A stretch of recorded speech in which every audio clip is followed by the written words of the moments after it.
हे महादेवी, जो सीमा लांघता है उसे तो यह ज्ञान ही नहीं होता कि सीमा के आगे कोई मार्ग ही नहीं है। निष्ठुरता की सीमा के आगे केवल पतन का द्वार खुला होता है। पर हे कमल नयन, अब कब होगा उसका पतन और कैसे होगा? महादेवी, हिरण्यकशिपु की क्रूरता उसके विरुद्ध घृणा की ज्वाला भड़काएगी। उसके अत्याचार मानव को उसके विरुद्ध एक होकर खड़ा होने पर विवश कर देंगे।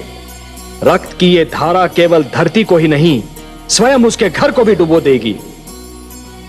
हे महादेवी, वो मूर्ख क्या जाने कि उसकी मृत्यु की सामग्री तो राजभवन में आ चुकी है। जिस पुत्र प्रहलाद को वो मेरा सबसे महान शत्रु बनाना चाहता है, वही प्रहलाद उसके अहंकार का सर्वनाश कर देगा। जिस प्रकार समुद्र को यह ज्ञान नहीं होता महादेवी कि उसकी गहराइयों में ज्वार पल रहा है, उसी प्रकार हिरण्यकशिपु को भी यह ज्ञान नहीं है कि उसके ईश्वरत्व को ललकारने वाला स्वयं उसके राजभवन में जन्म ले चुका है। महादेवी, यह कथा बहुत रोचक है। महादेवी, यह कथा बहुत रोचक है और इसका हर मोड़ अधिक रुचिकर होगा। पर आप चिंता न कीजिए देवी, जब अत्याचार अपनी सीमा से आगे बढ़ जाता है तो निस्संदेह उसका अंत भी हो जाता है। शक्ति और सत्ता पाकर रक्त की प्यास इतनी क्यों बढ़ जाती है? अहंकार बुद्धि को कैसे भ्रष्ट कर देता है? निष्ठुरता मन में कैसे वास कर लेती है?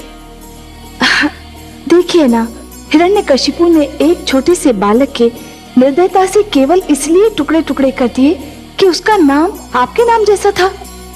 क्या किसी का नाम भी उसके वध का कारण बन सकता है? यह केवल मानव पुत्र का नहीं, वरन सभ्यता का वध है। पर हे महादेवी, स्मरण रखिए, जान लीजिए कि निर्दयता पतन का पहला चरण होती है। हाँ देवी, एक बहुत सुंदर, एक बहुत अनुपम घटना घटी है। वो बालक जिसकी रक्षा के लिए आप चिंतित थीं, वो बालक जो एक नया इतिहास रचने वाला है, जन्म ले चुका है। कयाधु मां बन चुकी है। मैं अत्यंत प्रसन्न हूँ। मेरी कामना है कि कयाधु का ये पुत्र अत्यंत भाग्यशाली हो। वो भाग्यशाली होगा महादेवी, अत्यंत भाग्यशाली होगा। जिस प्रकार ध्रुव अपने दृढ़ निश्चय का इतिहास रच गया, उसी प्रकार ये बालक भी अपने दृढ़ विश्वास का इतिहास रचेगा। जिसे जन्म लेते ही देवर्षि नारद जैसे महान मार्गदर्शक की गोद मिल जाए, उसने तो नेत्र खोलते ही अपना मार्ग भी देख लिया और अपना लक्ष्य भी। उसका जन्म एक ऐसे राक्षसी प्रकृति के असुर के घर में हुआ है जो वास्तविकता जान लेने के उपरांत इस नन्हे बालक का बैरी बन जाएगा। ऐसे शक्तिशाली और अभिमानी का ये बालक सामना कैसे कर पाएगा? यही तो उसके दृढ़ विश्वास की परीक्षा होगी महादेवी। महादेवी, केवट का साहस शांत बहने वाली नदी में नौका खेने से सिद्ध नहीं होता। वो तो तब सिद्ध होता है जब केवट बिफरी हुई नदी के मझधार से नौका को सुरक्षित निकाल कर ले जाता है।